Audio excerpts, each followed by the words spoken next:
Bora passar um dia comigo no meu campo particular?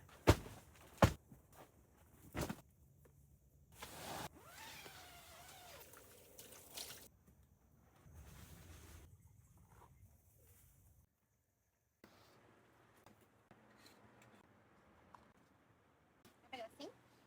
Não vou fazer o mesmo.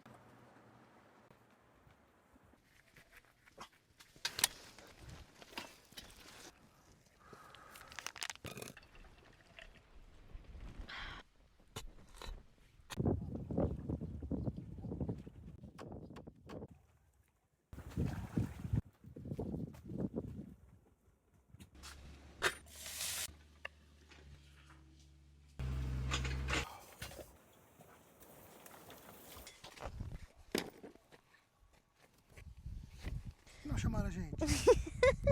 Por que eu não tô aqui apreciando? Ó, tem a chega pulando, cara.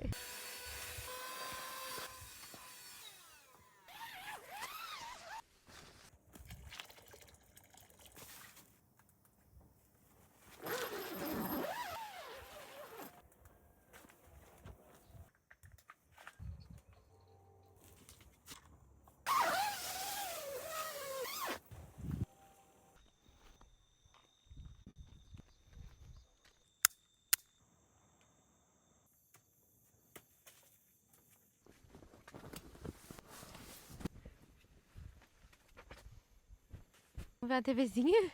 Vamos? O que foi?